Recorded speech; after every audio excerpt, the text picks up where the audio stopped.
भोगात्मा गोमर्षा जीवकांड में लेशा मार्गणा प्रकरण में हम द्रव्य लेशा को समझ रहे हैं। गाथा क्रमांक 496, 97 और 98, इन तीनों का वर्णन हम लोगों ने भावार्थ की अपेक्षा और मुख्यतः से वो गाथा का जो शब्दार्थ है उसकी अपेक्षा से देखा। अब आज हम विशेषार्थ की चर्चा करते हैं। अब यहां पर विशेषार्थ में आचार्य भगवान तिर्यंज गति से शुरुआत कर रहे हैं।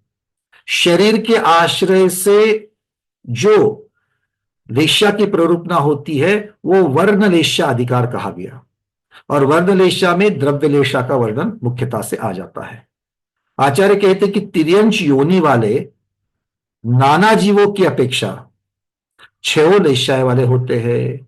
अब तिर्यंश में कौन लेना? तिर्यंश और तिर्यंचनी दोनों लेना, दोनों लिंग को लेना चाहिए। इसी के प्रकार से मनुष्य और मनुष्यनी, ये इन सब की नाना जीवों की अपेक्षा से छह लेशा होती है। इसका अर्थ एक ही जीव में छह कलर पाए जाते ऐसा नहीं है, तो अलग अलग जीवों में अलग अलग लेशा, छह प्रकार की लेशा पाई जाती है, ये इसका अर्थ है।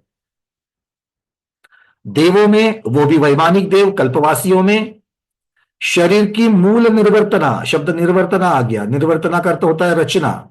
शरीर की मूल रचना अर्थात मूल शरीर जो है उसकी अपेक्षा से तेज पद्म शुक्ल अर्थात पीत पद्म शुक्ल, कल्पवासियों की तीन लेशाएं, द्रव्य लेशा पीत पद्म और शुक्ल कल्पवासी की।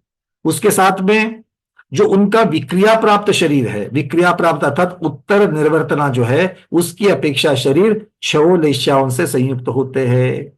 कल इसकी भी चर्चा हम लोगों ने की है। कल कोई घोड़ा बनता है, कोई भालू बनता है, वही देव, तो उसके शरीर की उत्तर शरीर अलग अलग प्रकार के वर्ण वाले हो जाएंगे।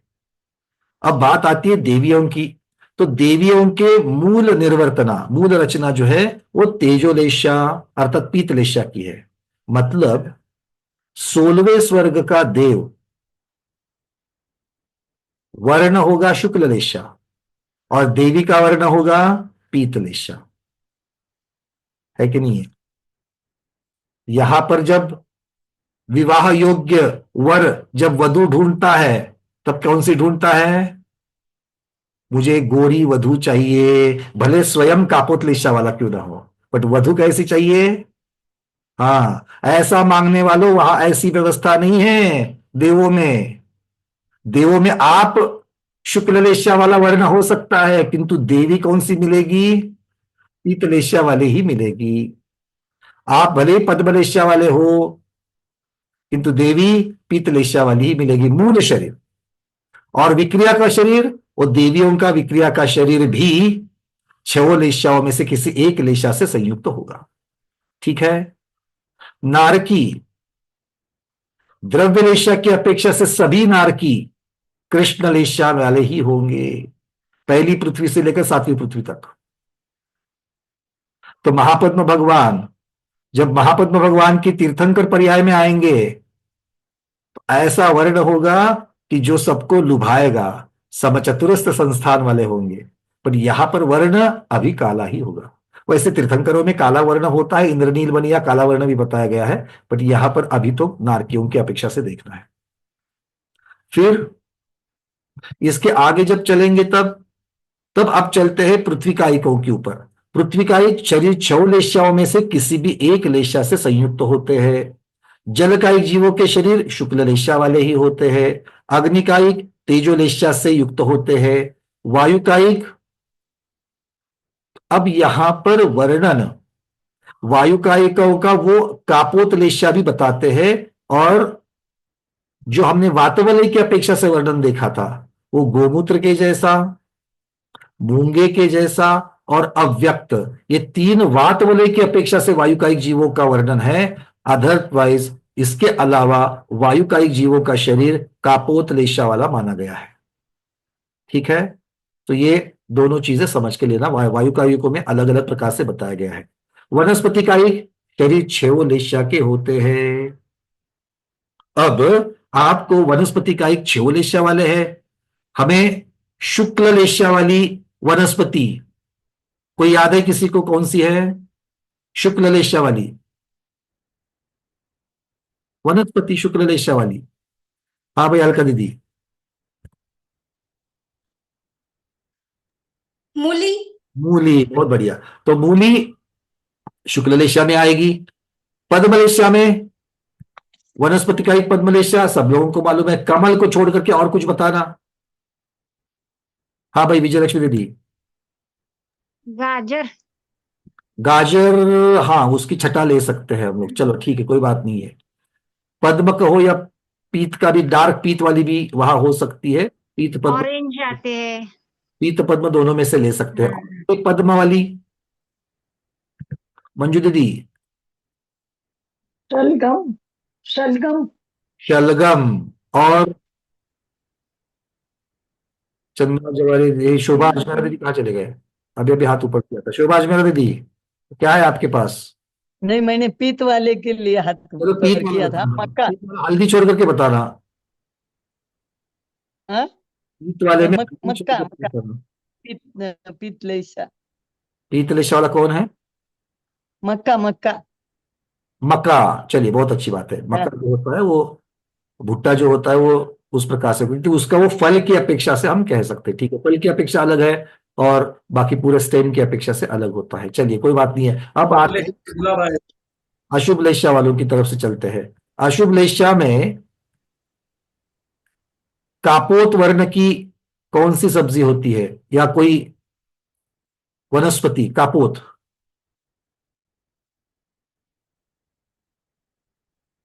बहुत सारे वृक्षों के तने अगर हम देखेंगे तो कापोत वर्ण के हो जाते हैं।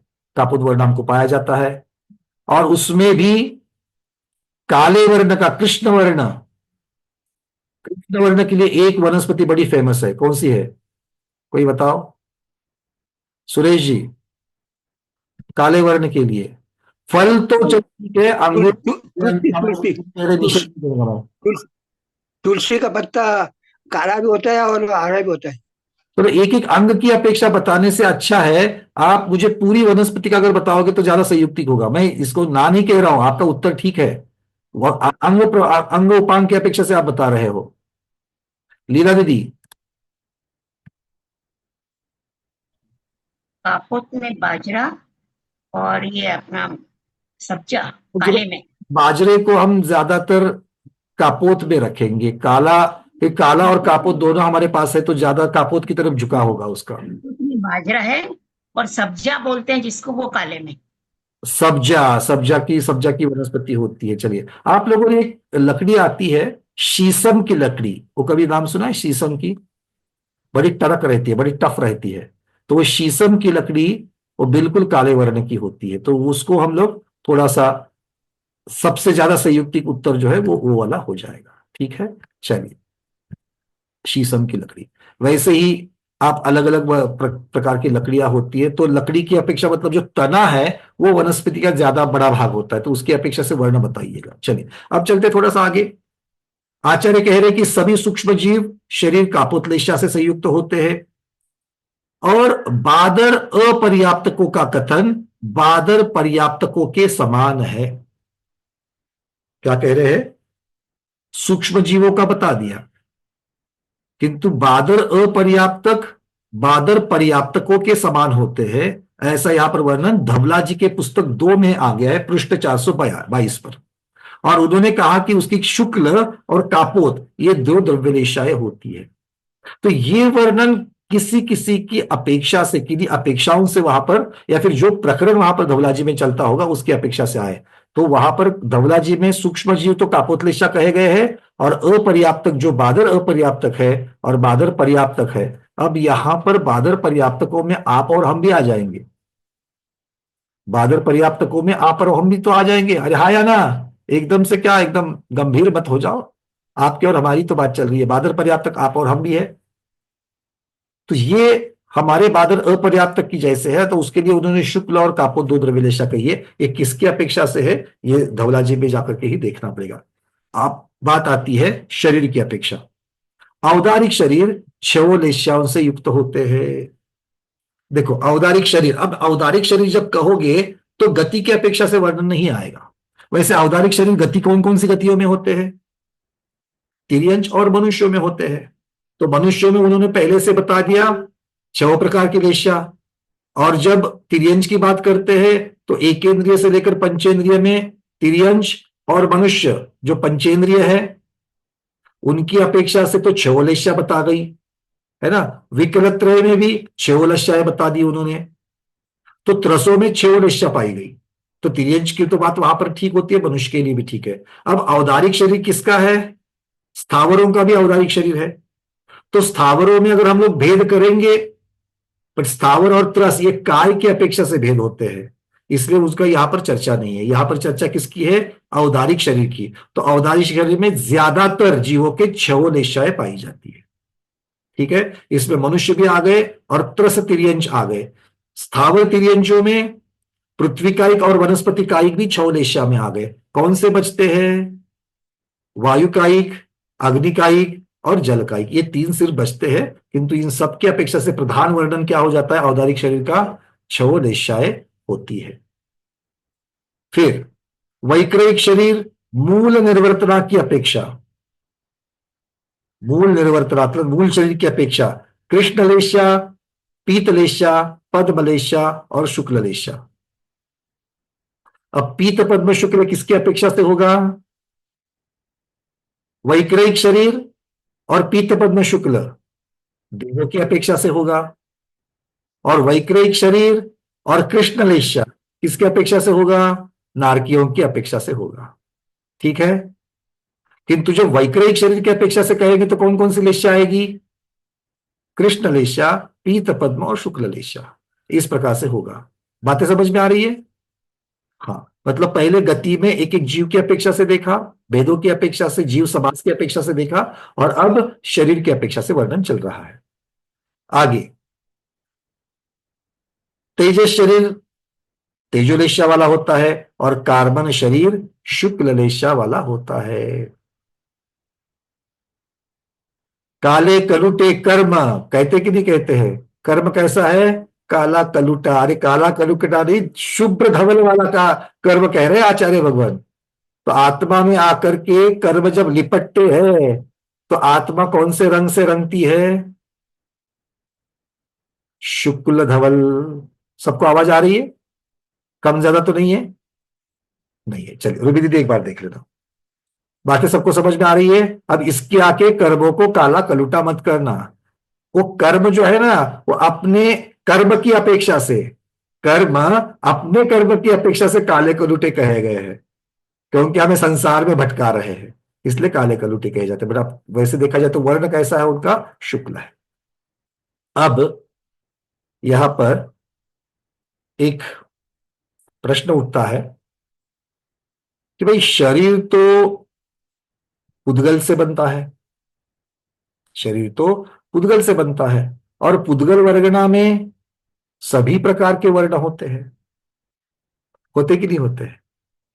पुद्गल में सभी प्रकार के वर्ण होते हैं। तो फिर आप ऐसा क्यों कह रहे हो कि इस शरीर की ऐसी लेशा है, इस शरीर की ऐसी लेशा है, इस शरीर की ऐसी लेशा है? ये नियम कैसे हो सकता है? शंकाकार का प्रश्न समझ में आ गया? अरे आया कि नहीं आया?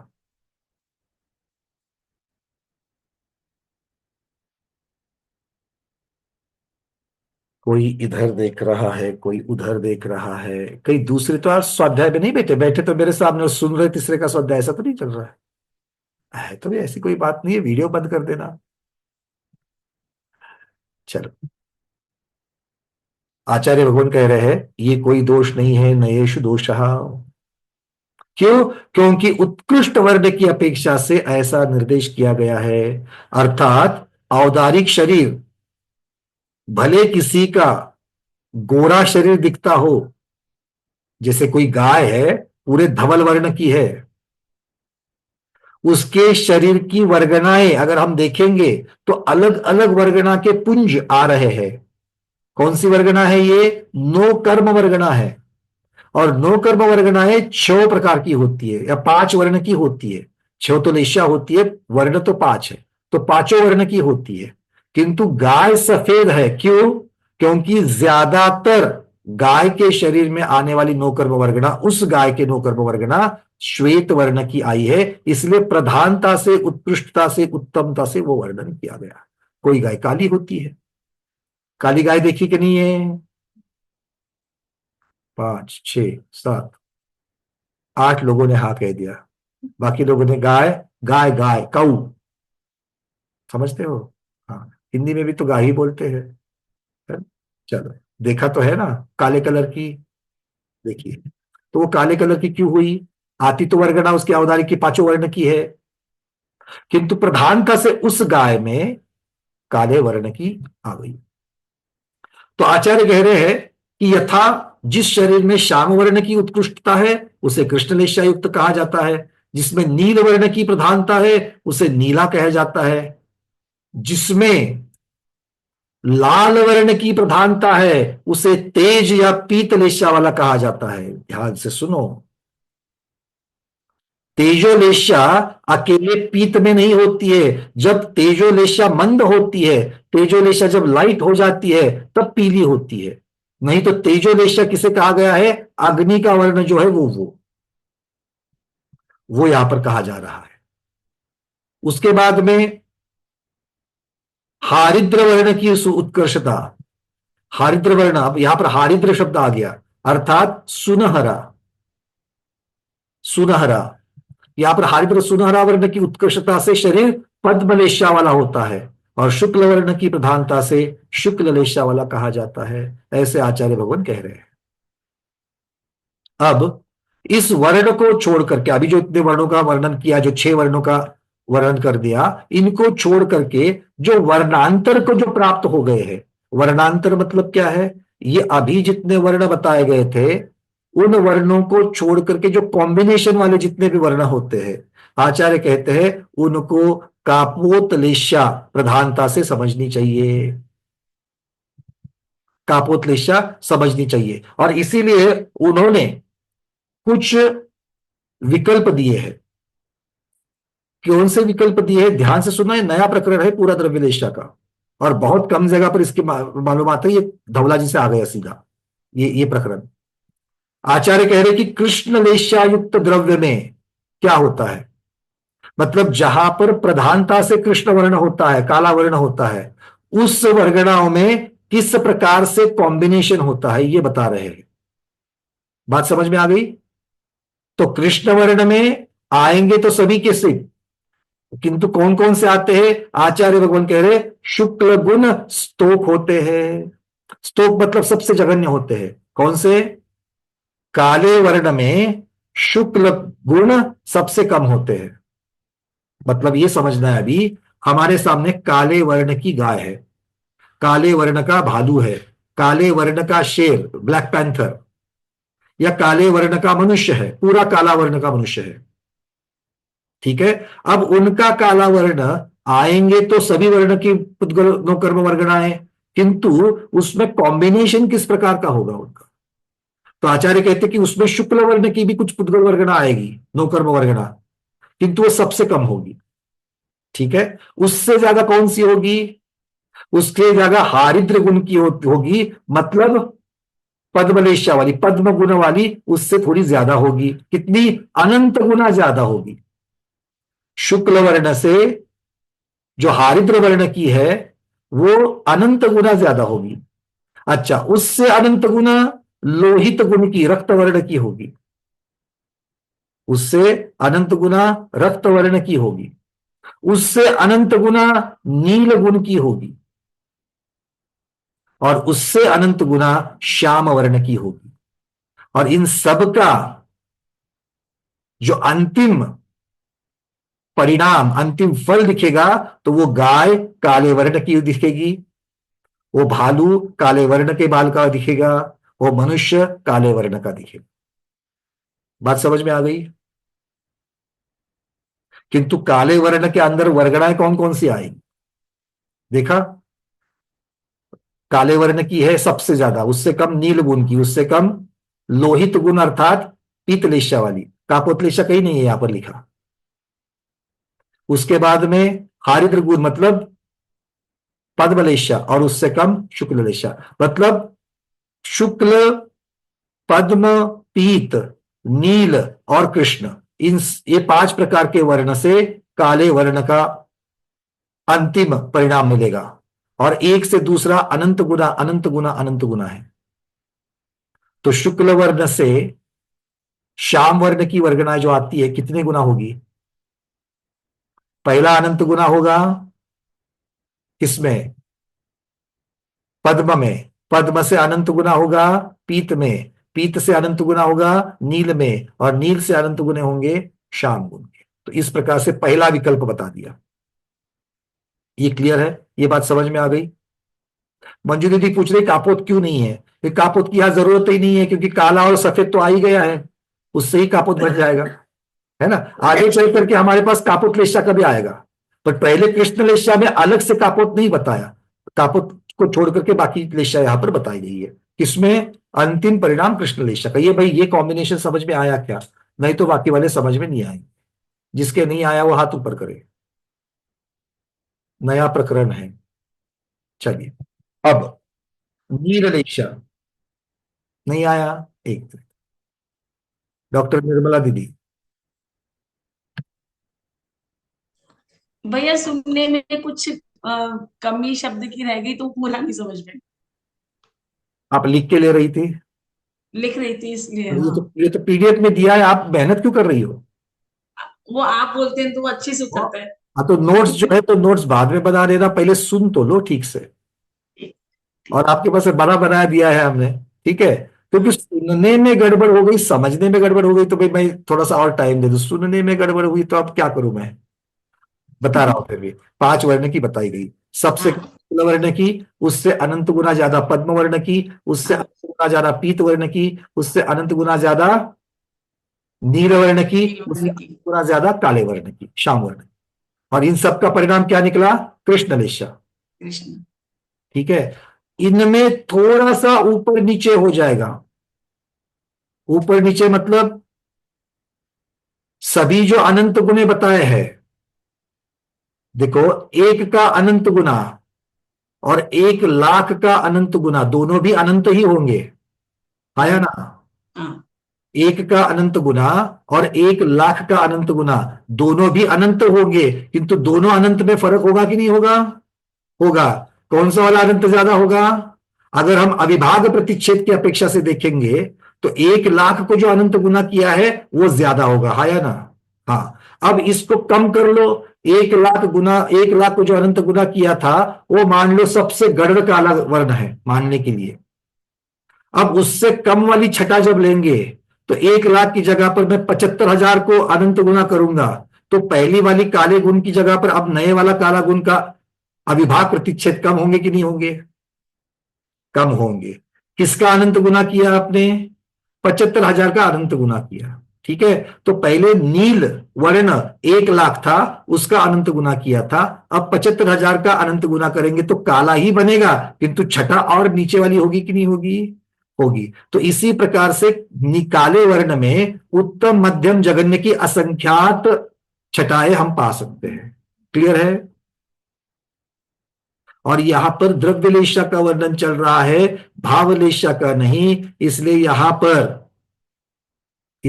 यहां पर कषाय का वर्णन नहीं है। तो ये अनंत गुना अनंत गुना अनंत गुना अविभाज्य प्रतिच्छेद किसके है? उन उन वर्णों के है। और ये वर्ण कहां से प्राप्त हुए? नाम कर्म के उदय से प्राप्त हुए। बात समझ में आ गई? आ गई। अब आप मुझे बताइए, अभी इस ज्ञान का उपयोग हमें चिंतन में कैसे लाना है इसको समझ लो। अभी हम लोग आगे के लिए वर्ण प्राप्त कर रहे कि नहीं कर रहे हैं? वर्ण क्या है? कर्म है। कौन सा कर्म है? नाम कर्म है। उसमें शुभ वर्ण भी होते हैं, अशुभ वर्ण भी होते हैं। गोमटसार कर्मकांड जिन्होंने पढ़ा है, या फिर थोड़ा बहुत कर्म सिद्धांत जिनको पता है, वर्ण दोनों प्रकार के होते कि नहीं होते हैं? होते हैं। शुभ वर्ण भी होते हैं, अशुभ वर्ण भी होते हैं। तो शुभ वर्ण शुभ नाम कर्म के अपेक्षा से बंधेंगे, अशुभ वर्ण अशुभ नाम कर्म की अपेक्षा से बंधेंगे, हाँ या ना? हाँ। तो शुभ नाम कर्म कैसा बंधता है? क्या करने से बंधता है?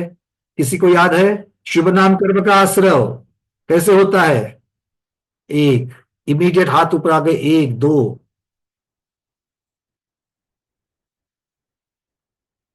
अलका बरजाते दीदी, सबसे पहले आपने हाथ ऊपर किया था। शुभ कार्य में प्रवृत्ति करते हुए, धार्मिक कार्यों को करते हुए शुभ नाम कर्म बनता है। और मैं अपनी थोड़ा सा कथाओं को मंद करेंगे, मैं राग थोड़ा सा ना मैं थोड़ा सा विश्लेषण की जगह पर एक श्योर शॉट हथौड़ा मार करके उत्तर चाहता हूं, तत्वार्थ सूत्र की गाथा चाहता हूं, श्लोक चाहता हूं, मैं सूत्र चाहता हूं, मैं तत्वार्थ सूत्र का शुभ नाम कर्म किससे बनता है? कौन बताएगा? निर्मला सांगी दीदी।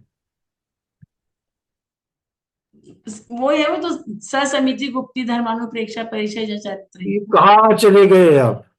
अच्छा, नाम कर्म वो समिति गुप्ती, वो तो किसका वायु नाम गोत्र। चारित्र की बात कर रही दीदी आप? हम कर्म के आश्रव की समिति गुप्ती परिचय जय करने से कर्म बंधेगा? नहीं भाई, नहीं नहीं। वो तो निर्जरा, संवर और निर्जरा के कारण बता रहे हो आप। मीनाक्षी दीदी। शुभ पुण्य से अशुभ पापस्य। ये आपने शुभ से पुण्य का आश्रय होता है, अशुभ से अशुभ क्रिया से अशुभ का होता है बता रहे हो। हम आपको शुभ नाम कर्म का पूछ रहे हैं। अरे भाई, सर्वार्थ सिद्धि पढ़ने वालों, भैया सर्वार्थ सिद्धि तो हो करके अब 1.5 बरस हो चुका है। इतनी अच्छी तरीके से कवर डाल करके हमने नोटबुक्स बंद करके रख दी है, बढ़िया से बढ़िया उसको वेस्टर्न भी लगा दिया है, अब कहाँ से खोलेंगे? भूतवृत्त्यनुकंपा, सराग संयमा संयमा संयमा तपस्वी। वो आप आयु कर्म में घुस गई दीदी। संयमा संयम बाल तपासी, संयमा। और शुभ नाम कर्म का भूतवृत्ति अनुकंपा, दान सराग संयम संयम। दान सराग संयमा संयमा, है ना? ऐसा कुछ तो है ना? उभा हाँ। ने ऐसे ही कुछ तो कहा था, है ना? इससे क्या होता है? शुभ नाम कर्म बनता है। और अशुभ नाम कर्म किससे बनता है? अब तो आना चाहिए, क्योंकि अभी तो आपको श्रेणी में आरोहण करा दिया है। अब तो पहुंचो केवल ज्ञान तक। नहीं? हाँ, कुसुम दीदी कलकत्ता, कोई तो है, एक तो दे दो।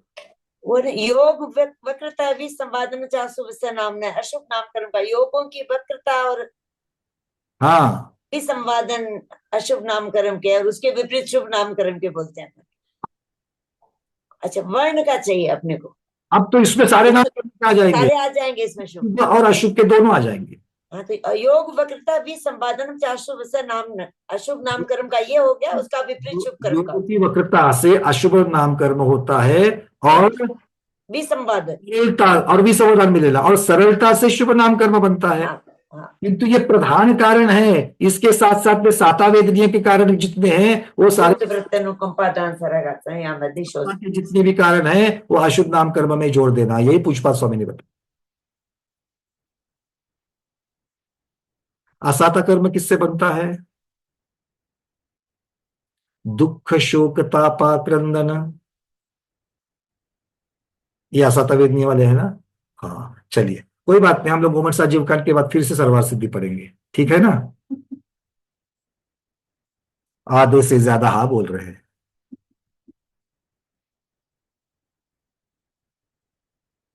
पढ़ेंगे इस बार, आप लोग पढ़ाओगे और मैं पढ़ूंगा, ठीक है ना? इस प्रकार से अगर व्यवस्था बनती है तो हम जरूर पढ़ेंगे। चलिए आगे बढ़ते हैं। क्या है, पिछले 4 वर्षों से ये 2 ही ग्रंथ लेकर के चल रहे हैं हम लोग, ठीक है ना? अब तीसरे ग्रंथ की तरफ पढ़ना चाहिए।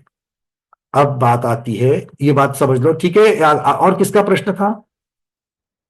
एक तो उन्होंने हाथ ऊपर किया था, और किसने? हम लोग तीसरी जगह ही चले गए। एक तो दीदी का प्रश्न था, निर्मला दीदी का, और किसका प्रश्न था? चलिए दीदी गंगवाल जी पूछिए। सर, यहाँ हरिद्र गुण अनंत गुणे लिखा है, ये हरिद्र गुण को आपने पद्म गुण कैसे कैसा हुआ?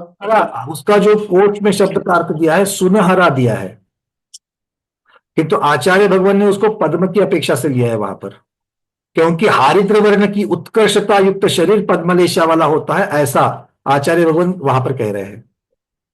अपन हरिद्र गुण वाला बोले तो कल अपन नीला और पीला मिलके हरिद्र गुण किया। हरित था, हरिदंगा शब्द था, हरित अंगा। हरित और हारिद्र दोनों में फर्क है। अच्छा, ठीक है, चलिए। समझ में नहीं आया हो।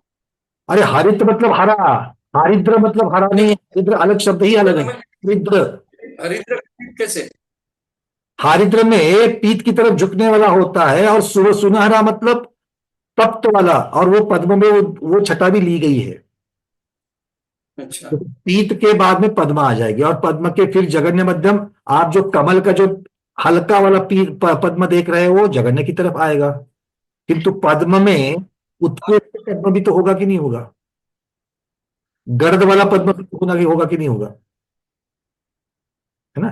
अगर हम लेश्या की अपेक्षा से लगाएंगे तो उत्कृष्ट की तरफ जब चलेगा तो वो विशुद्धि की तरफ बढ़ेगा, मतलब हल्का वाला पद्म आएगा। और जब हम पीत की तरफ वाला अगर पद्म की बात करेंगे, उतरते वाला संक्लेश बढ़ने की अपेक्षा से, तो वो जो है हरिद्र। डार्क वाला पद्म होगा। वहां पर उसको हारिद्र कह रहे हैं आचार्य भगवान। हारिद्र की उत्कृष्टता, जहां उत्कृष्टता मतलब सबसे ज्यादा कॉम्बिनेशन जहां पर है, वो उसको वहां पर उसको पद्मलेशा वाला कह रहे हैं। ठीक है, हारिद्र शब्द और हरित शब्द दोनों अलग अलग है, बस मुख्यता से ये समझना। ठीक है, चलिए। हरिद्राभिषेक में मुख्यता से पीतवर्ण अभिषेक या हरित जो हल्दी होती है उसका अभिषेक होता है, इसलिए पीत माना जाता है, किंतु वो पीत, हल्दी वाला पीत अलग है और हारिद्र वाला पीत अलग है। तो हारिद्र शब्द के अलग अलग अर्थ दिए गए हैं, यहां पर सुनहरा शब्द लेना चाहिए। ठीक है, यही आचार्य ने कहा है। कनकमाला दीदी।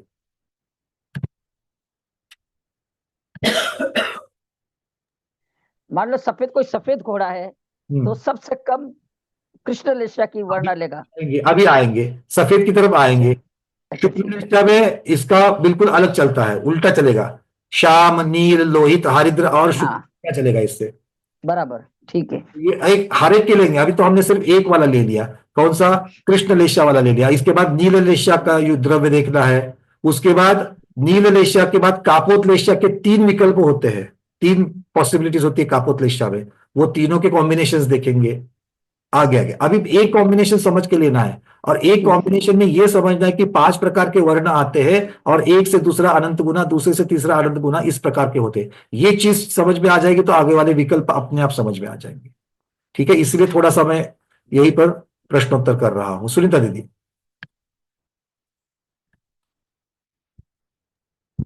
वंदना भैया जी, ये जो मूल वैक्रिय शरीर मूल निर्वर्तना कही है, उसकी अपेक्षा से पीत, पद्म और शुक्ल तीनों ली है। पीत, पद्म और शुक्ल देव की अपेक्षा से तो तीनों आ गई, लेकिन यहाँ कृष्ण, कल्पवासी की अपेक्षा आ गई, भगवंत्री की अपेक्षा 6 लेशा हो जाएगी। हाँ नहीं, लेकिन नारकी की अपेक्षा देखो, वैक्रिय शरीर की तो कृष्ण ही बताई है, नील और कपोत का कहीं विचार नहीं किया। प्रधानता से कृष्ण ही बताई गई है। अच्छा, तो फिर उसके वो एक यानी शेड्स बनेंगे तो उसके बाद नील लेशा और कापोत लेशा का जो हम लोग वर्णन करते हैं, भावलेशा की अपेक्षा से है, ये द्रव्यलेशा का वर्णन चल रहा है। द्रव्यनिष्ठा में ये मुख्यतः से द्रव्यलेशा का वर्णन चल रहा है। भावलेशा में जब चलेंगे प्रकरण में, तब देखेंगे नारकी के बारे में, गति अधिकार में क्या कहते हैं, वो तब चर्चा करेंगे उसकी। ठीक है, अभी वर्ण तो सबका कापोत प्रधानता से सबका बोल रहे हैं, नारकियों का कृष्ण वर्ण। नहीं, द्रव्य में नील कपूत नहीं बनेगी, ऐसा नहीं कहा है आचार्यों ने। प्रधानता से नारकियों के लिए कहा गया है कि कृष्ण लेशा। अब हम यही कहना चाह रहे हैं आपको, कृष्ण लेशा, क्योंकि जब तक आप धवलाजी का आधार नहीं लेते हो तब तक कृष्ण लेशा का अर्थ नहीं समझता है। क्योंकि कृष्ण लेशा में अभी जो हम कॉम्बिनेशंस देख रहे हैं, इसीलिए मैंने कहा अविभा प्रतिच्छेद की अपेक्षा से समझना, और इसीलिए मैं कह रहा हूं कि नहीं तो बहुत कंफ्यूजन होगा। देखो, 1 को अनंत गुना करना और 1 लाख को अनंत गुना करना, दोनों अनंत ही कहे जाएंगे, दोनों भी कृष्ण छटाई आएगी, किंतु पहले वाली जो है वो कम कृष्ण होगी, दूसरे वाली ज्यादा कृष्ण होगी।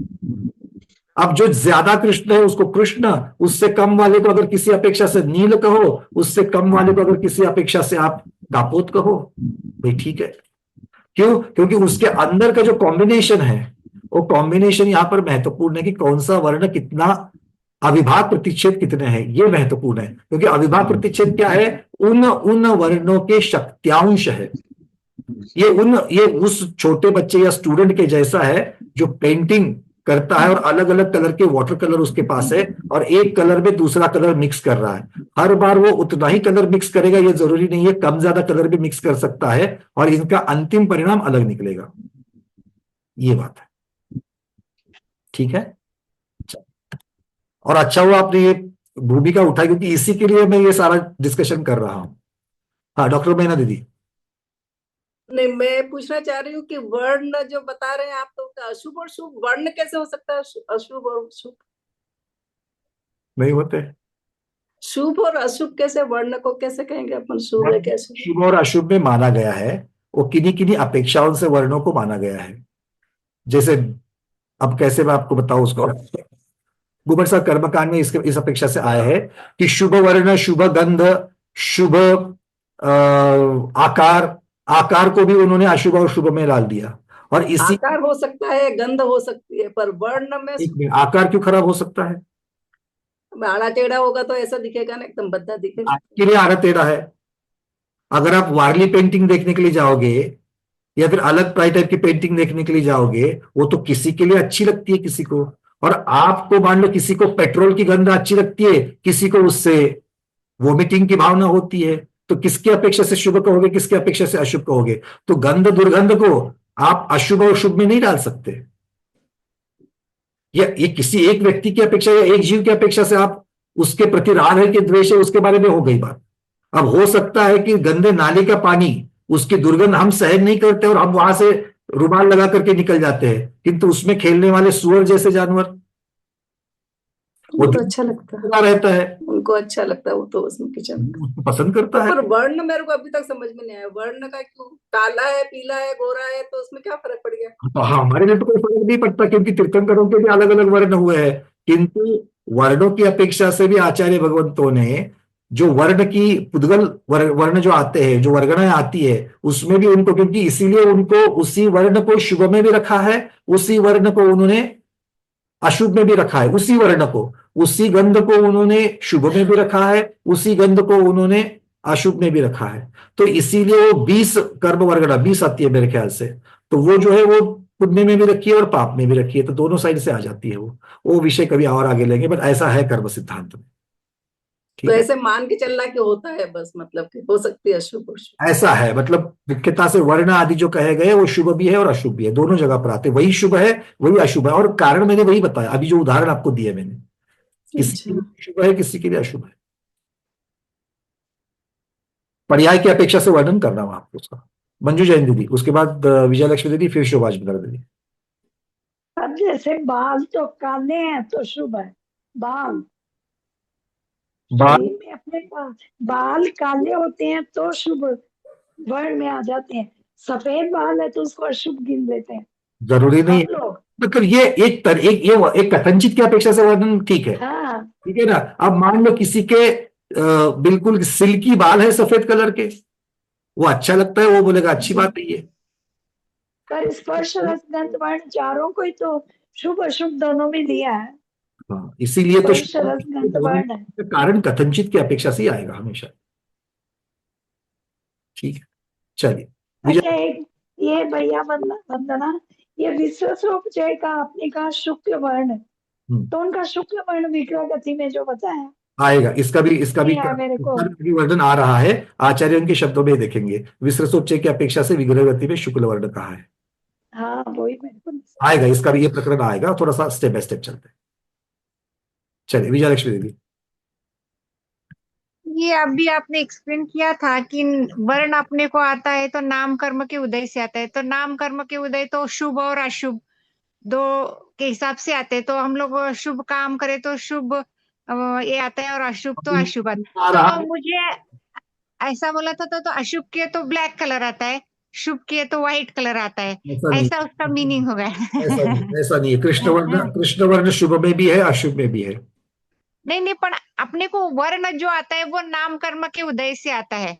एक बात बता दो, एक मैं आपको, आप जब भ्रमर की बात करते हो, जो मैंने फोटोग्राफ लगा हुआ है आपकी पीडीएफ में, उस भ्रमर को देखो, चमकीला काला कलर है उसका, बहुत सुंदर लग रहा है वो तो। बहुत सुंदर चमकीला काला कलर है, तो वो तो बिल्कुल राग भाव उत्पन्न करा रहा है, तो अशुभ कैसे कहोगे? लोग उससे आकर्षित हो रहे तो उसको अशुभ कैसे कहोगे? है ना? पर वैसे ही वही अगर आप अलग जगह पर काला लगा दोगे तो फिर वो आकर्षित नहीं होगा। नहीं, अपना मतलब ये जो अपन पीछे का बैकग्राउंड एक्सप्लेनेशन आप जो किया वर्ण के बारे में, अपने को वर्ण किस हिसाब से मिलते हैं, तो वो वर्ण अपने को नाम कर्म उदय से होता है। तो नाम कर्म उदय का बंध कैसा होता है कि शुभ और अशुभ करे, तो आप बताए थे ना अभी दानांतर सत्वार्थ सूत्र का एक। इसीलिए थोड़ा सा कर्म सिद्धांत को साथ में लेकर के चलना पड़ेगा, और मैं इसीलिए से थोड़ा सा बचता हूं अलग विषय को एक साथ, क्योंकि जब भी विषय चलेगा उसके बैकग्राउंड में बहुत सारी चीजें पता होना या फिर उसके बारे में एक्सप्लेन करने की जरूरत है। अशुभता अकेले वर्ण से नहीं बनती है, वो किसके साथ जा रहा है उसके साथ में अशुभता बनती है, और वो अशुभता के संग से वर्ण भी अशुभ हो जाता है, ये महत्वपूर्ण है। अब काला वर्ण है, नारकी के साथ में काला और तीर्थंकर के साथ में काला, अब बताओ वही काला वर्ण शुभ वर्ण करके चला गया और वही काला वर्ण वहां पर अशुभ वर्ण करके चला गया, क्योंकि कौन से कॉम्बिनेशन में जा रहा है, किस परिप्रेक्ष्य में उसको शुभ या अशुभ कहा है, ये नाम वहां पर नामकर्म की अपेक्षा से देखना पड़ेगा। सुस्वर किसको कहा, दुस्वर किसको कहा, ये सुस्वर कहने का कारण और दुस्वर कहने का कारण, ठीक है। अब हो सकता है कि जो कौवे की आवाज है, जो कौवे की आवाज है वो हम सबके लिए अशुभ है, अशुभ मतलब दुस्वर है। सुस्वर कौवे को कोई नहीं कहे, कोयल को सुस्वर कहेंगे, दुस्वर हम किसको कहेंगे, कौवे की आवाज को कहेंगे, पर ये हमारी अपेक्षा से वो है। आप किसी कौवे की अपेक्षा से देखोगे तो अच्छा, उस अपेक्षा वो सबकी आवाज कौवे की, सभी कौवों की आवाज वैसे ही, वो खराब कहेंगे उसको, बात ये है, ठीक है ना। अब देखो जिसकी पतली आवाज होती है, जिस पुरुष की आवाज पतली होती है उसको लेडीज की आवाज के जैसा कहा जाता है, और थोड़ा सा वो शर्माता है उसकी वजह से। तो वही आवाज जब स्त्री को मिलती है तो वो तो खुशी खुशी उसके लिए कि भाई ठीक है, मैं स्त्री हूं और स्त्री जैसी आवाज है मेरी। तो वो आवाज कहां पर है, किसके साथ में है, उस अपेक्षा से उसका वर्णन अलग अलग हो रहा है। और शुभता और अशुभता कर्मों में किस प्रकार से लगाई जाती है वो वर्णन ही अलग आता है, इसलिए उसको ज्यादा इसमें खींचना ठीक नहीं है। घुमटसार जीवकांड चल रहा है, घुमटसार जीवकांड के साथ अब सिर्फ वर्ण और वर्ण के अविभाग प्रतिच्छेद की अपेक्षा से चलेंगे, ठीक है। अगर हम ऐसा समझना है कि तीर्थंकर प्रकृति के से साथ अगर काला वर्ण है तो दैट इज शुभ, मतलब जो प्रकृति के साथ जो होता है वो शुभ करने का, क्योंकि भगवान को भी काला रंग रहता है ना, तीर्थंकर भगवान का। अब देखिए मैं एक छोटा सा उदाहरण दे रहा हूं आपको, कदकाठी का। आदिनाथ भगवान भी तीर्थंकर है, महावीर भगवान भी तीर्थंकर है, उनकी 500 धनुष ऊंचाई है, इनकी सिर्फ 7 हाथ ऊंचाई है।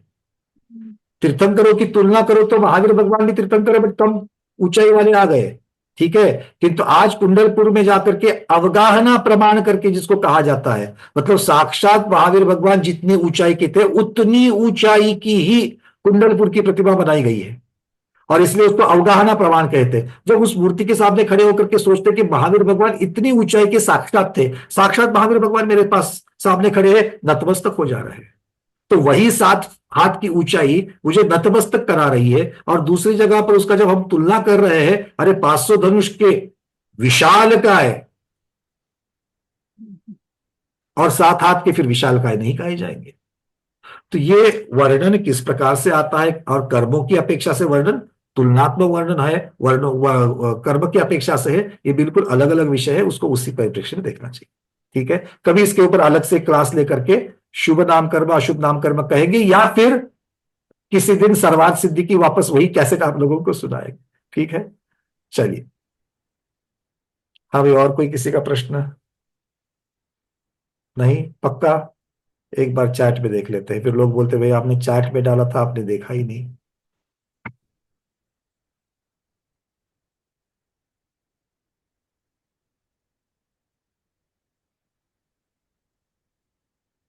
चलिए, अब चलते हैं काले कृष्ण लेशा के युक्त द्रव्य के बाद में नील लेशा युक्त द्रव्य। अब नील लेशा में कौन कौन से आते देखिए। नील लेशा में कहीं पर भी जो श्याम गुण सबसे अंत में था वो श्याम गुण की जगह बदल गई, कैसे बदल गई? सबसे नीचे तो शुक्ल गुण है, शुक्ल के बाद में हारिद्र है मतलब पद्म है, पद्म के बाद पीत है मतलब लोहित गुण है। ये एक दूसरे के अनंत गुणे बढ़ रहे नीलेशा में। अब यहां पर कृष्णलेशा में आगे नील गुण था, यहां पर नीललेशा में श्याम गुण आ गया और अंत में नील गुण को लग दिया। मतलब कृष्णलेशा और नीललेशा में कॉम्बिनेशन में सिर्फ और सिर्फ नील और कृष्ण ये दो वर्ण की अदला बदली हो गई। कृष्ण वर्ण में श्याम गुण के सबसे अंतिम अनंत गुण हैं और नील वर्ण में पहले श्याम वर्ण ले लिया और उसके बाद में नील वर्ण ले लिया। ठीक है, इसलिए नीलापन ज्यादा हो गया। कॉम्बिनेशन उन्हीं पांच का है, कॉम्बिनेशन उन्हीं पांच का है, किंतु किसका ज्यादा और किसका कम किया तो एक वर्ण से दूसरे वर्ण में आ गए। ठीक है, अब चलते आगे।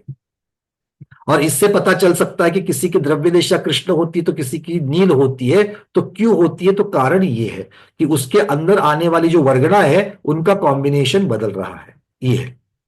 फिर आती है कापोतलेशा। कापोतलेशा में 3 विकल्प है। पहला कॉम्बिनेशन शुक्ल सबसे कम, उससे अनंत गुना पद्म वाले, उससे अनंत गुना श्याम गुण वाले काले। मतलब तीसरे वर्ण पर, पांचवे की जगह तीसरे नंबर पर रख दिया श्याम को। उसके बाद लोहित मतलब पीत गुण वाले अनंत गुना हो गए और उससे अनंत गुना नील। तो नील सबसे ज्यादा, उससे कम पीत, उससे कम काले, उससे कम पद्म, उससे कम शुक्ल। ये जब कॉम्बिनेशन होता है तो कापोत वर्ण बनता है और कापोत वर्ण का ये पहला विकल्प है। दूसरे विकल्प में कापोत के क्या ले लिया? शुक्ल और शुक्ल के बाद श्याम गुण, तो श्याम को और कम कर दिया।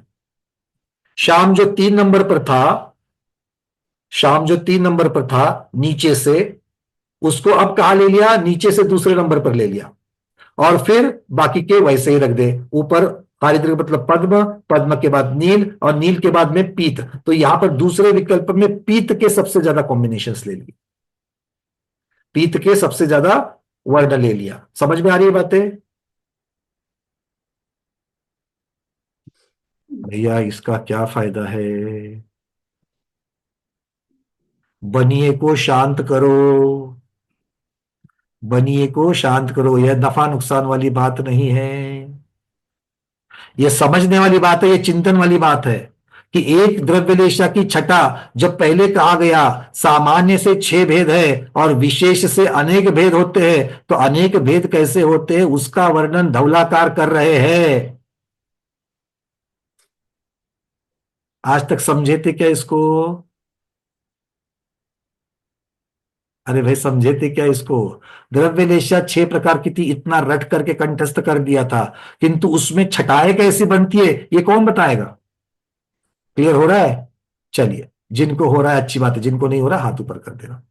तो ये दूसरा विकल्प है। ये दूसरा भी क्या है? दूसरा भी कापोतलेशा ही है। अब तीसरी कापोतलेशा, तीसरे कापोतलेशा में क्या कॉम्बिनेशन है? सबसे नीचे श्याम गुण सबसे स्तोक, काला सबसे एंट्री लेवल कम से कम, उससे अनंत गुना सफेद, उससे अनंत गुना नीला, उससे अनंत गुना पद्म और उससे अनंत गुना पीत। तो ये लाइटर बनेगा क्या डार्क बनेगा? तीसरा विकल्प लाइटर बनेगा, लाइटर है ना। तो मतलब पहला विकल्प जो है, पहले विकल्प में नील गुण और श्याम गुण ऊपर वाले 5 में चौथे और 5वें नंबर में थे। दूसरे वाले में लोहित अर्थात पीत और नील गुण, पहले वाले कॉम्बिनेशन में पीत और नील गुण ऊपर थे।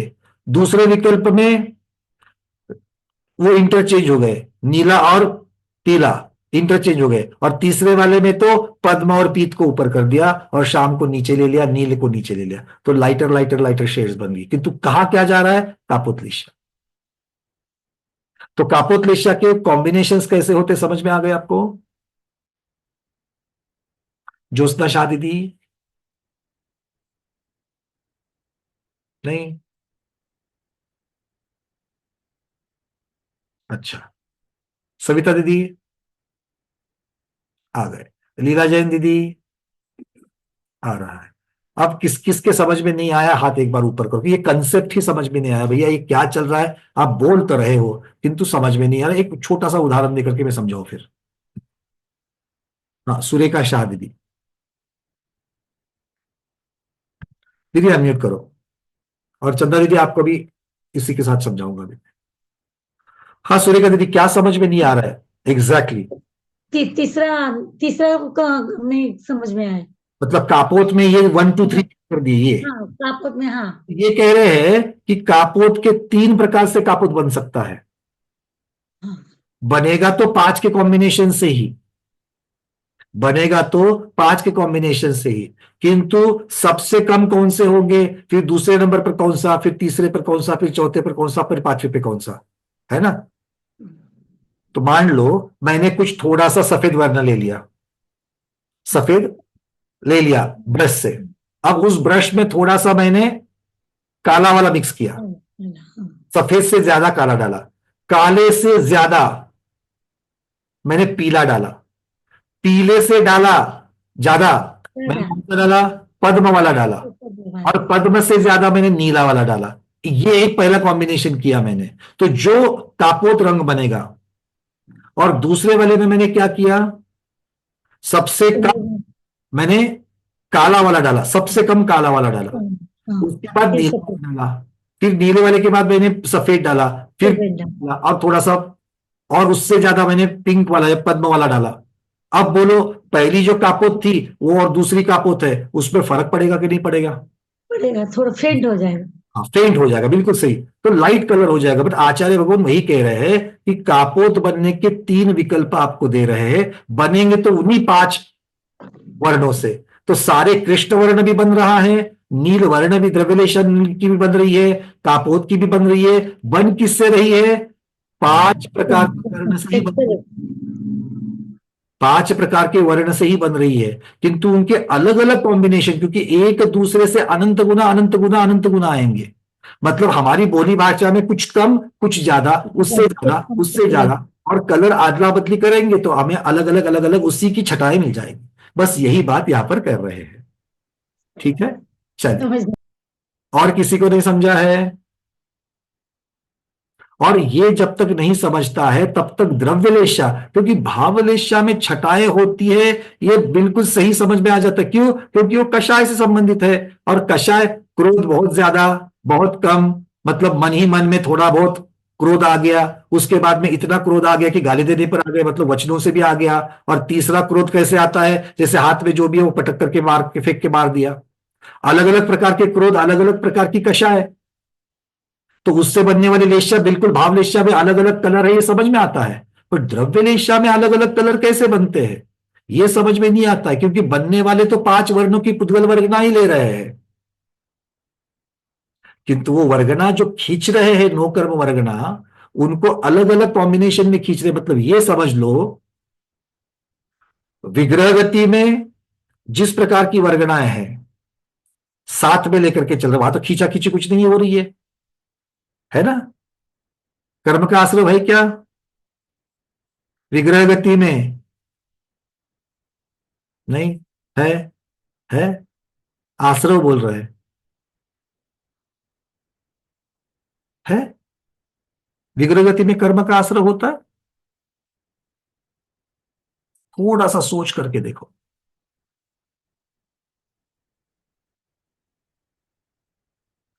कौन सा का योग होता है तब? विग्रह गति में कार्बन का योग होता है ना, कार्बन का योग होता है, और कार्बन का योग आश्रय से वहां पर होता है। फिर कार्बन का योग मतलब कार्बन वर्गना से आत्मा में होने वाला परिस्पंदन, उसी को तो कार्बन का योग कहेंगे, है ना? और मुख्यता से वहां पर कर्म में उदय होता है, क्योंकि कर्म का आश्रय किससे होता है? मन वचन काय की क्रिया से होता है। तो विग्रह गति में मन है क्या? विग्रह गति में वचन है क्या? विग्रह गति में काय में से कौन सी काय है? तेजस काय जो है, तेजस शरीर है, उससे तो कोई योग नहीं होता, अकेला कर्म ही है। और कर्म बंध, आश्रय बंध बिना मन वचन काय की क्रिया से नहीं होता। होता है क्या? अगर बिना मन वचन काय की क्रिया से अगर योग मानेंगे तो अयोग कब बनेंगे? उदय है, कार्बन का योग मतलब कर्म का उदय है, आयु कर्म का उदय है कि नहीं है? और आयु कर्म का उदय विग्रह गति में आयु कर्म का उदय है, गति कर्म का उदय है। इसका मतलब क्या है? उदय है मतलब वो कर्म परमाणु उदय में आकर के आत्मा से अलग हो रहे हैं, निर्जरा हो रही है, तो आत्मा से निकल के जा रहे हैं, मतलब उसी की वजह से आत्मा में परिस्पंदन हो रहा है और कार्बन का योग हो रहा है। दूसरा का योग वहां पर है क्या? दूसरी काय ही नहीं है तो का योग कहां से होगा? विग्रह गति में मनोयोग होता है क्या? विग्रह गति में वचन योग। अच्छा, मनोयोग होने के लिए क्या चाहिए? द्रव्य मन में आने के लिए वर्गना चाहिए कि नहीं? मनोवर्गना। द्रव्य मन है क्या विग्रह गति में? नहीं है। वचन बनने के लिए कोई नहीं है, चीज ही नहीं वहां पर। शरीर के लिए औदारिक शरीर है ही नहीं, वैक्रिक शरीर नहीं, आहारिक शरीर नहीं है विग्रह गति में। तो 3 और उससे संबंधित 3 मिश्र 6 के 6 का योग नहीं है, बचा सिर्फ कार्बन का योग। अब कार्बन का योग के लिए कार्बन की वजह से, कार्बन पुद्गल वर्गणाओं की वजह से अगर आत्मा में परिस्पंदन होना है तो कर्मों के साथ में क्या क्या होता है? कर्मों के साथ में उदय होगा, आश्रव बंध होगा। तो आश्रव बंध होने के लिए यहां पर, या संक्रमण वगैरह होने के लिए, यहां पर संक्रमित कुछ होने के लिए, कुछ उदीर्णा होने के लिए कोई तप वगैरह की चीज है कि यहां पर विग्रह गति में? वो भी नहीं है। जीव अनाहारक है बिल्कुल। और अनाहारक मतलब क्या है? आहारक वर्गणाएं नहीं ले रहा है।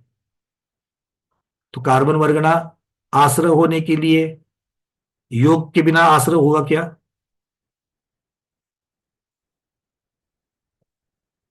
योग के बिना आश्रय होगा क्या? भैया हम लोग उत्तर नहीं देंगे, आप सिलेबस के बाहर का पूछ रहे हो। घूमट साहब जीवकांड चल रहा है, जीव की बातें करो, मैं जीव की बात कर रहा हूं।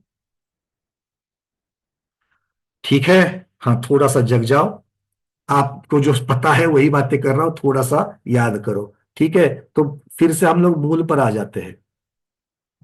तो ये जो वर्गणाएं हैं, इन वर्गणा के बारे में हमने कहां तक देखा? कापोत के 3 विकल्प देखे। अब चलते तेजोलेशा। तेजोलेशा मतलब कौन सी है? पीतलेशा। अशुभ से आ रहा है ना, अब पीतलेशा पहले लगेगी। तो पीतलेशा का परिणाम देने वाली कौन सी वर्गणाएं हैं? 5 वर्गणाएं हैं। कौन सी है? सबसे कम काले वर्ण की श्याम गुण सबसे कम, उससे ज्यादा नील गुण अनंत गुना, उससे ज्यादा शुक्ल गुण अनंत गुना, उससे ज्यादा पद्म गुण अनंत गुना, और उससे ज्यादा पीत गुण अनंत गुना। अगर तेजोलेशा होनी है तो पीत वर्ण की पुद्गल वर्गणाएं ज्यादा होनी जरूरी है, बिल्कुल समझता है। अगर मुझे पीले वर्ण का कलर बनाना है कॉम्बिनेशन, तो सबसे ज्यादा पीला कलर डालना पड़ेगा कि नहीं डालना पड़ेगा? डालना पड़ेगा। अब तेजोलेशा के बाद में पद्मलेशा देख लो। तो पद्मलेशा के लिए 5 कॉम्बिनेशन कैसे होंगे? कम से कम काला, फिर उसके ऊपर नीला, फिर उसके ऊपर शुक्ल, फिर उसके ऊपर पीत, उसके ऊपर पद्म, सबसे ज्यादा पद्म। ऊपर जो है मैं सबसे ज्यादा रख रहा हूं, नीचे वाले सबसे कम में रख रहा हूं। ठीक है, अब शुक्ललेशा। अच्छा, पद्मलेशा में भी 3 विकल्प बताए गए। ये पहला बताया था, ये पहला विकल्प है। दूसरा विकल्प है सबसे कम काला, नीला, पीला, उसके ऊपर शुक्ल और पद्म। ठीक है, तो जो शुक्ल पहले विकल्प में तीसरे नंबर पर था, अब उसको हमने चौथे नंबर पर ले लिया, और चौथे नंबर का पद्म तीसरे नंबर में चला गया दूसरे विकल्प में। तीसरे विकल्प में सबसे कम श्याम, सबसे ऊपर उसके बाद में नील, फिर उसके बाद में पीत, उसके बाद में पद्म, और पद्म के बाद में शुक्ल। ये हो गया तृतीय विकल्प। तो ये तीसरे विकल्प में और भी सबसे ज्यादा शुक्ल के लिए है, इसका मतलब है ये और लाइट लाइट लाइट कॉम्बिनेशन होते जा रही है। और अंत में शुक्ललेशा वाली द्रव्यलेशा जब होनी है तो 5 प्रकार के किस प्रकार से कॉम्बिनेशन होते हैं? तो सबसे कम काला, उसके ऊपर नीला, नीले के ऊपर पीला, पीले के ऊपर पद्म, और पद्म के ऊपर शुक्ल उत्कट गुण। अब ये नया कॉम्बिनेशन आ गया, क्योंकि पद्मलेशा का जो अंतिम कॉम्बिनेशन था वो भी ऐसा ही था, कृष्ण नील, फिर पीत पद्म शुक्ल। किंतु शुक्ल वाले में जो शुक्ल है वो उत्कट शुक्ल है, मतलब वो शुक्ल में भी और उत्कृष्ट शुक्ल वाले जो है उनके कॉम्बिनेशन से शुक्ललेशा बनती है। ठीक है, अब हर कोई दर्पण के सामने खड़ा हो जाए। आज का होमवर्क, दर्पण के सामने खड़े होना, सबसे पहले अपनी द्रव्यलेशा कौन सी है समझना। थोड़ा कठिन है, पर देखना पड़ेगा, जो दिख रहा है उसको मानना पड़ेगा विदाउट मेकअप, मेकअप वाला नहीं, क्योंकि आचार्य ने सभी कॉम्बिनेशन में कहीं पर भी मेकअप को नहीं रखा है, सारे ओरिजिनल नो कर्म वर्गणाएं लिए है। ठीक है, तो वो नो कर्म वर्गणाओं में से अगर आपको लगता है कि आपकी शुक्ल लेशा है, कोई गोरा है, आपको लग रहा है शुक्ल लेशा, तो शुक्ल लेशा में कौन कौन के कॉम्बिनेशन से नो कर्म वर्गणाएं मैंने ली है, ये आपको देखना है। ठीक है, मतलब मेरा शरीर, मेरा वर्ण कौन सी 5 वर्गणा के कॉम्बिनेशंस में से आया है, ये आपको देखना है। होगा इतना? नहीं होगा, देखा नहीं जाएगा, देखा जाएगा। स्वाध्यायी हो, स्वाध्यायी बनकर के देखना और थोड़ा चिंतन करना, और उसके बाद में पीडीएफ की तरफ देखना, पीडीएफ में दिया गया है। अगर आपको लगता है कि नहीं मैं बिल्कुल गोरा नहीं है, थोड़ा सा गहू वर्ण है, गहू वर्ण में मतलब थोड़ा सा टुवर्ड्स पद्म है, शुक्ल से नीचेला पद्म, या फिर आपको लगता है पद्म नहीं थोड़ा सा पीत ही है, फिर लगता है नहीं पीत नहीं थोड़ा शायद कापोत में ही है, फिर कापोत के तीनों विकल्प लगा लेना कौन सा वाला कापोत है। ठीक है ना? हाँ, नहीं हमारे इसमें कोई कृष्ण वर्ण वाले नहीं है, छोड़ दो, मैं नीचे इसके नीचे नहीं चला जाता, ये तो आप देखोगे ही नहीं। बात समझ में आ गई? थोड़ा सा ये देख लेना, कॉम्बिनेशन समझने ये बहुत महत्वपूर्ण विषय है। इतना सुंदर विवेचन आचार्यों ने किया है कि पूरी आपका दिमाग में द्रव्य देशा एकदम से उसके कंफ्यूजन क्लियर हो जाता है। हाँ, जिसको कंफ्यूजन नहीं है वो देखने की जरूरत नहीं है बिल्कुल भी। ठीक है, तो इस प्रकार से अब अंत में आचार्य भगवान कह रहे हैं, बहुत महत्वपूर्ण बता रहे हैं बात, कापोत लेश्या नियम से द्विस्थानिक तथा शेष लेश्याए द्विस्थानिक, त्रिस्थानिक और चतुस्थानिक होती है। क्या कह रहे हैं? कापोत लेश्या नियम से द्विस्थानिक होती है। अब द्विस्थानिक का अर्थ क्या करेंगे? द्विस्थानिक, त्रिस्थानिक, चतुस्थानिक, ये क्या होता है? 1 2 3, दीपा दीदी क्या लगता है? लता दारू, लता दारू अस्थिशय, अस्थिशय, लता दारू अस्थिशय, ये 4 किसकी अपेक्षा से हो गए? अशुभ की अपेक्षा से। हाँ, और शुभ की अपेक्षा से गुणकांड वाला जो, क्योंकि बात यहां पर किसकी चल रही है? सर्वघाती स्पर्धकों की नहीं चल रही है, इसलिए वहां पर ये लगाएंगे क्या? अस्थिशय लगाएंगे क्या? वो सर्वघाती में लगेगी, घाती कर्मों में लगेगी, और नाम कर्म आघाती में आएगा दीदी। तो नाम कर्म जब आघाती में आएगा तो उसकी या तो पुण्य प्रकृति है या तो पाप प्रकृति है। तो पाप प्रकृति में वो नीम, कांजिर, विष, हलाहल इसकी अपेक्षा से जाएगा, और गुड़, खांड, शक्कर, अमृत इसकी अपेक्षा से पुण्य में जाएगा। मतलब आगे पीछे कॉम्बिनेशन जो भी है एक बताने के लिए। ठीक है, क्लियर हो गया सबको? तो द्विस्थानिक, त्रिस्थानिक, चतुस्थानिक, तो अगर पुण्य वाला है तो कापोत लेशा हमेशा क्या कह रहे हैं? द्विस्थानिक है। कृष्ण लेशा, अब लेशा अशुभ, यहां पर कृष्ण वर्ण को अशुभ ही लेंगे, नीले वर्ण को अशुभ ही लेंगे, और अशुभ को अगर लेंगे तो किस अपेक्षा से?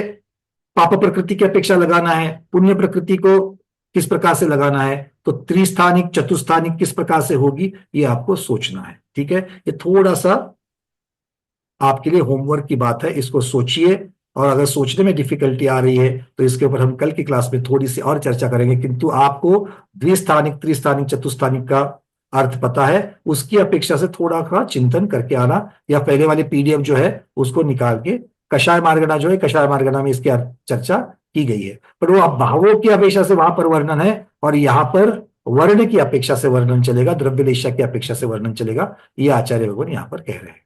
ठीक है, अभी और थोड़ी सी शंका समाधान की अपेक्षा से द्रव्य लेशा का वर्णन बाकी है, वो हम कल करेंगे, क्योंकि आपका समय आज काफी हो चुका है। आज के स्वाध्याय में इतना ही। आज के स्वाध्याय को गुरुओं के श्री चरणों में बारंबार नमोस्तु वंदनामि इच्छाकार करते हुए यहीं पर समापन करते हैं। जैनम जयतु शासनम, जैनम जयतु शासनम, जैनम जयतु शासनम।